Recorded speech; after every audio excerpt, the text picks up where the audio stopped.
Stop punishing yourself, my love. Our wrists are stung by a dozen self-inflicted slaps a day.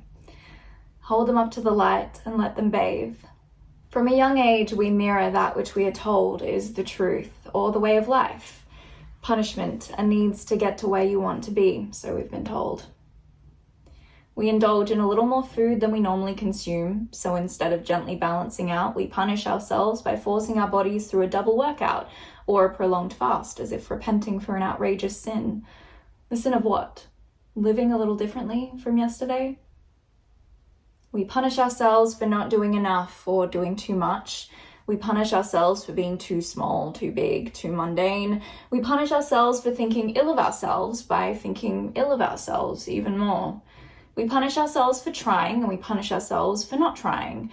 We land in a constant cycle of punishment, where we're left battered into a corner, thrown into the spotlight, and expected to shine. Well, we do shine, but it's not our soul shining, it's more the bruises upon our skin.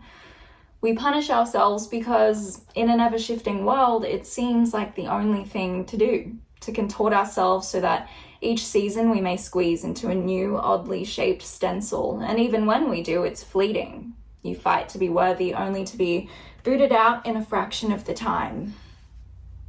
What's it all for? Why must we punish ourselves and subsequently punish each other? Consequences are inevitable, but just as giving and receiving criticism, we must pick out only what's constructive. Just for today, stop punishing yourself. Tomorrow is a new day, and a new day follows that.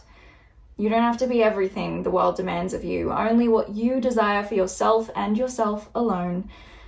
With love and light and a gentle nature, burn like the magnetizing force you are, paving the way for others to walk the path with you.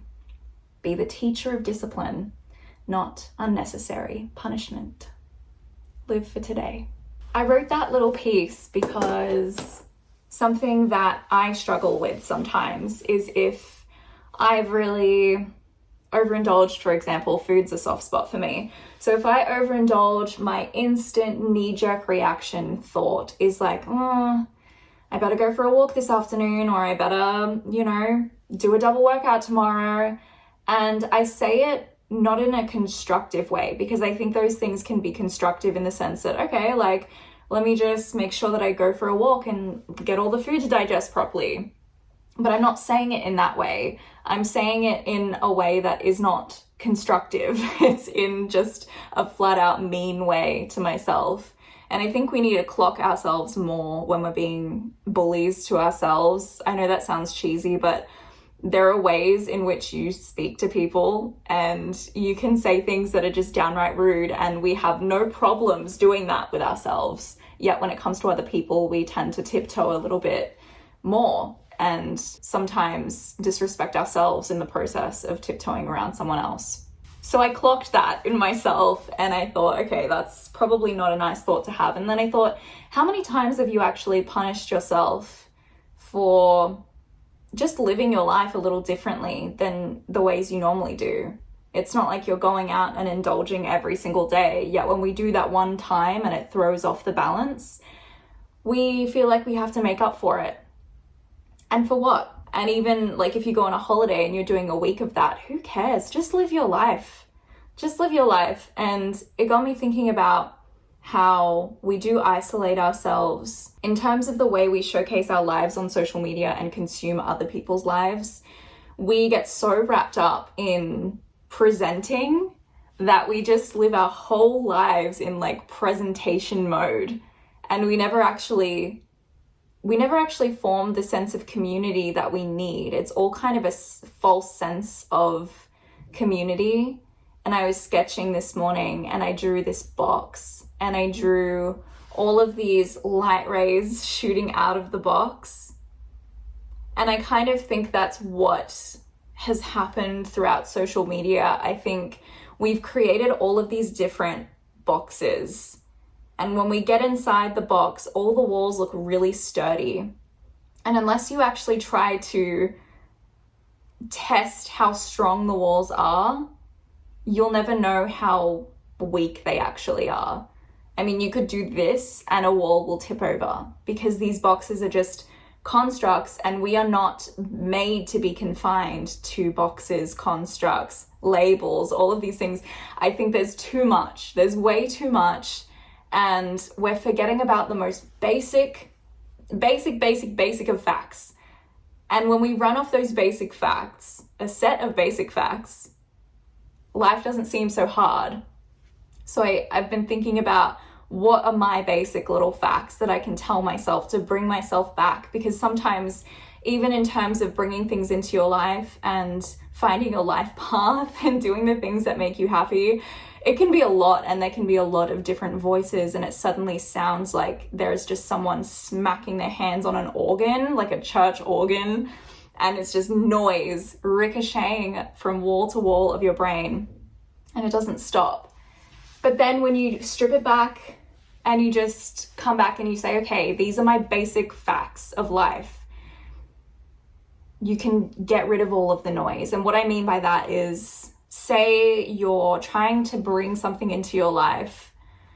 If you just make it, it's as effortless as you make it seem. So if you think of it as, I have to work so hard for this, this is not going to come to me easily, there's this, and you're just like complicating the situation, maybe you need to come back and say, okay, my life is what I say it is. Things are as hard as I say they are. And in terms of boxing ourselves, I think there are all these movements, and it's great to bring awareness to things.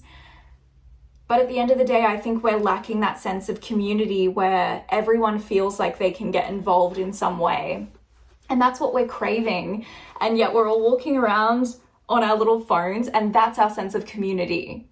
We feel like we're part of something larger, but when push comes to shove, a lot of the times we're just in a situationship with our phones. It's just us and our phones, and what we allow the world to see, and what we choose to see, and what's being force-fed us in a way. It gets a little complicated, and the prime example of this is two people at a cafe sitting together, and instead of talking, they're both on their phones. That's not a sense of community. That's just the sense of community that you have with your phone, and relationships that you have with people you don't even know, or people online that you talk to. There's a big difference between having a long distance relationship with someone, or having a long distance friendship with someone, and flat out just living vicariously through other people's lives of what they choose to present to you online, which can really be destructive to your own self-perception of your life, the way you look, who you interact with. It's all very surface based, and we're very deep individuals, all of us. We lose that sense of community, so then people are less empathetic towards each other, and it just snowballs into something huge.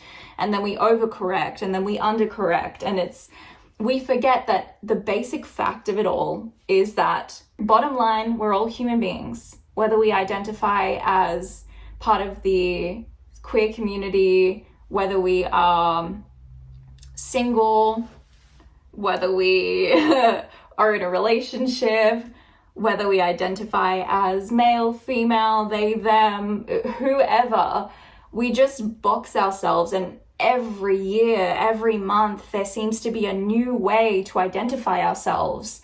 And I think everyone should be able to live the way they want to live. I feel like it's also important to remember that we're all human, and we all have the capacity to link arms because we share this human experience. And when you think about that, there's all of this discrimination and stuff just seems so ludicrous, so ridiculous, and it doesn't make sense, because since the dawn of time, we're all the same species. We have similar thoughts, we have similar experiences, and it makes no sense that discrimination has existed and that people have felt like it's okay to single people out because maybe they look a little different. And I think that's another reason why we go on this punishment cycle, because we see all of this stuff presented to us on social media, and we punish ourselves for not having the same life or the same productivity level or the same look. We punish ourselves while looking at things that are just so much of a facade a lot of the time. And we have this sense of disconnect from people because we see people online and they seem so unattainable as people. We forget that they are human. We forget the humanity. We disconnect. And then there's less of a community because everyone seems to be unattainable in some way. Instead of opening up dialogues with each other and connecting and talking, we're just kind of either competing with one another or we are putting people on pedestals. We all do embarrassing things. We all have moments of self-doubt, of longing, of curiosity, of fear. We all have those moments of insecurity, and it's strange because we go through all of this self-punishment, and at the same time in the culture everybody is conforming and looking the same way because there's a standard that we're following because we are in this process of chasing everything. And whenever I get this inkling in my brain to change something drastic about myself, what stopped me every single time, and why to this day, I think I'll always be transparent about anything that I've had done, but to this day I have not had a single thing done because every time I've thought about it, and I have thought about it, I absolutely have thought about it. I've thought of getting a nose job, I've thought of getting all these things done to myself, but each time I get to that kind of precipice where you go over the edge, I stop. And this is not, I mean, I'm all for everyone doing what they want. I'm not against any of that stuff. It's just these are the choices that I personally made. But you know, all are welcome. And if this stuff has made you feel better, then I think that's amazing. I'm not against any of this stuff. But what stopped me every time is the reason why I was personally going to do it. And I think it was for the wrong reasons. And I've said this before, I think back to early 2000s movies where everyone looked different. Everyone had a different look about them. And there was this uniqueness that we are born, we are denying natural states of being by replacing them with too much technology use, replacing it with all of these cosmetic procedures and stuff. I think we're born the way we are for a reason. We're blessed with these unique things for a reason. And the older I get, the more I'm understanding that. And it doesn't mean that I don't still struggle with feeling a little not great sometimes. But no matter where you are in the world, there are different features that coincide with being from those places of the world. And there's a whole ancestry line that goes with that. And especially with things like my nose, for example, one thing that got me through that is saying, well, there's a whole ancestral line that is similar to you, that looks like you, and you're part of that. And why am I actually changing that? Because it's not really for me, because there would be days where I was totally fine with it, but it was usually the days where I was too consumed with social media that I would then think, oh, maybe I need to get a nose job. It wasn't when I was connected to myself and connected to the long line of ancestry, you know, in those days where I was a little more spiritually in tune. I think that's why it's important to have that element in your life or seek it out.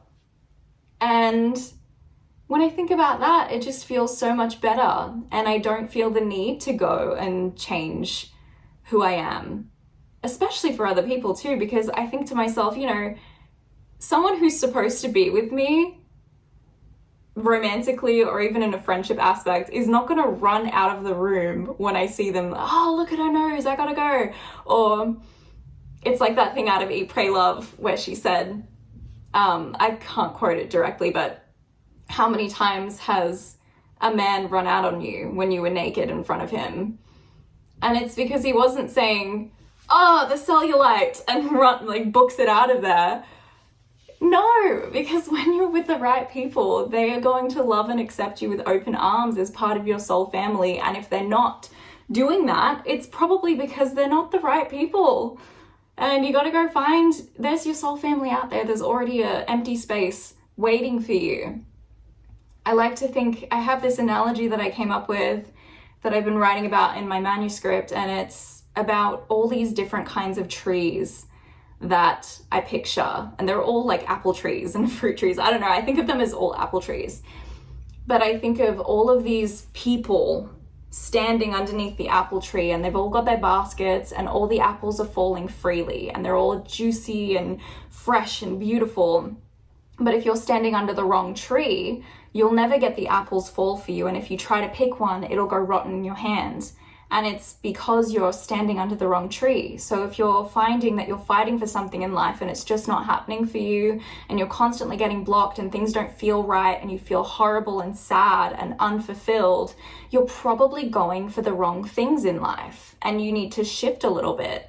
Or if you're in a circle of people, like you're all, I picture people linking arms around the tree as like a community.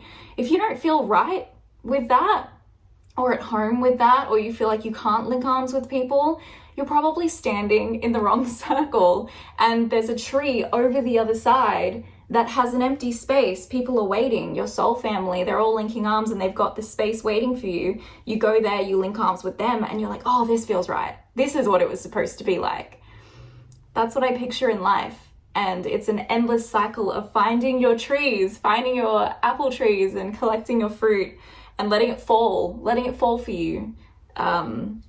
Just having your basket ready, not having to go and climb the tree and pluck things. You can just be settled where you are, find your path, find your place in life, and allow it to flow to you. And what's right for you will flow to you, and not disturbing the natural process and flow of life. And I think finding your people does help a lot with all of this uncertainty. And just remember that you can have discipline in life, but there's a difference between having discipline and flat out punishing yourself and being really harsh to yourself. And you attract the things that you put out. It's all a reflection. So if you're constantly punishing yourself and speaking ill of yourself and not having enough respect for yourself, then those are the people that are going to start crowding around you. You're going to start reeling them in. But when you gain a sense of deeper respect and understanding for yourself, and you're able to approach yourself with compassion and kindness, you'll reflect that into the world, and in turn, those people will start coming to you. And when people that aren't aligned come into your life, you'll be able to identify that straight away, no delays, and you'll save so much more time. And these are things that I'm just getting a grasp on right now, and I'm sure these ideas will just continue to evolve and solidify, but I think that it's important to open up these spaces of dialogue for everyone online, particularly the ones growing up being raised by social media. I think these spaces should exist where we can talk about real things like that, because even knowing it, I still get sucked in all the time, and I still end up spiraling sometimes and having to bring myself back to what are the basic facts of life that I know. And maybe that's a secret. Maybe it's bringing yourself back when you feel overwhelmed. What are the basic facts of life that I know? And one of them being that I'm a human part of the human race. Even just saying that makes you feel less alone and more a part of something. And then you can ask, who do I want to be as part of this human race? Who do I want to attract? Who do I want to talk to? What do I want to talk about as part of this human race? And what do I want to contribute? And these things give you a sense of life and contribute to your life force energy. And you can just, I don't know, radiate on that frequency. I mean, I don't know. These are just things that I've thought about. And who knows? There's so many things that are out there that can help you along this journey. But, you know, that's just what I've thought about. Anyway, to stop chatting your ear off, thank you for being here, by the way, if you're still here. I'm going to reward you for continuously being here. by doing a little oracle card pull. I'm using my Buddhism I'm using my Buddhism reading cards by Sofan Chan. I love these. They are sorted into colors, but I think I'm just gonna shuffle them and pull out any of them that just are sticking out, and we can see what the general messages are for today. I'm more confident with oracle cards because I can use my intuition a bit, whereas with the tarot cards, I'm not familiar with all of the meanings and connections just yet. So anyway, let's give these a good shuffle and see what ones want to pop out for us today as a collective, I suppose. This is fun. Maybe I should do this if you guys want me to do things like this on Substack. I feel like that'd be cool, maybe as part of a subscriber perk. I don't know, I'm still figuring out the platform, but I would love to start doing more intuitive messages and maybe some oracle readings and guidance things, because I do love that a lot. I don't think I'd do tarot. I'll leave that to the beautiful tarot readers of the... Ooh, that one almost wanted to come out. I'll leave that to the beautiful tarot reader community, but as for oracle cards, I feel like they're my forte, so I can naturally just go there. All right, let's pull out. Ooh, okay, yep. We're getting a lot of cultivation cards so far, so that's cool. Maybe one more. I think one more would be ideal, and then we'll talk about it, and I'll leave you be for the rest of the day. I keep feeling like one's fallen in my lap, but none have. Maybe it's just gonna be 2 cards. Come on, let's do one more. Yeah, beautiful. The first card that shot out was happiness, number 27. The quote is, "The very purpose of our life is to seek happiness," by the Dalai Lama. The very purpose of our life is to seek happiness. Happiness can only be experienced when the mind is quiet and the heart is open to making pure connections with your own true self, other people, and the world around you.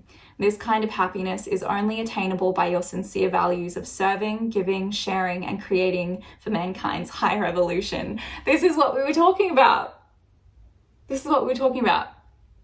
Open heart and sincere values of serving, giving, sharing, and creating for mankind's higher evolution. Need I say more? 29, loving kindness. Another quote from Dalai Lama.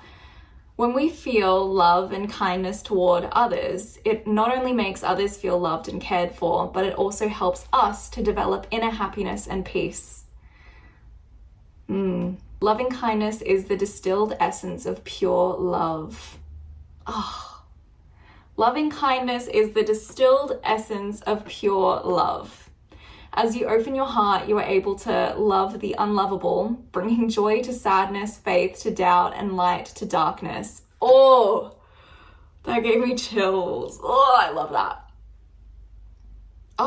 As you open your heart, you're able to love the unlovable, bring joy to sadness, faith to doubt, and light to darkness. I feel like I don't need to talk about that. You know. If you know, you know. 7 is pure speech. Happiness comes when your words are pure, bringing about kindness and benefit to yourself and others. Buddha. All of these messages are about what you can bring to the community with pure love and pure intention, which is exactly what we've been talking about. Woo! The words you use are like seeds you have chosen to plant in the garden of your heart and the world. You have the power to destroy yourself and poison the world around you, or more importantly, you have the power to plant beautiful flowers. I don't need to say anything because that was just exactly what we were talking about. Pure speech, the way that you're talking to yourself and the way that you're talking to others. You can either poison yourself or you can plant beautiful flowers in your garden. Sorry. Yeah. Yep. The spirit team's really snapped with that one. Thank you. That's crazy. I can't stop smiling. Smiling like an actual goof. Oh, beautiful. Are you kidding? Oh, I feel like I'm tapped into whoever's watching this video and the energy is just beautiful. Wow. Wow, wow, wow, wow. Can I just say, like, if you're watching this and you're considering doing something creative, putting yourself out there and using your voice in some way, you are on the right path and you should continue to do so and continue to do it publicly. You should be speaking out in the public setting. If we think about how easy it is to be on social media and to post and to talk, do it, babe. Oh, because the joy that I can feel, I'm tapped into something. And I just, the joy that I'm feeling just by, you just got to do it. You've got to do it. Whatever it is, the answer is yes. That's it. This has just lightened my whole life. Let me know if you do want me to do that oracle card thing on Substack, because that might be a nice way to involve the community a little bit. But yeah, I'm still figuring out Substack. I'm new to the platform, but yeah. Thanks for listening this whole time. I do apologize that it was literally just sitting here talking, but I also don't apologize because I think this was a really nice chat. So if you're here, you're here, and if you're not, you're not. But I adore you. I love you so much. And yeah, I'll talk to you in my next one. Ciao. Mwah.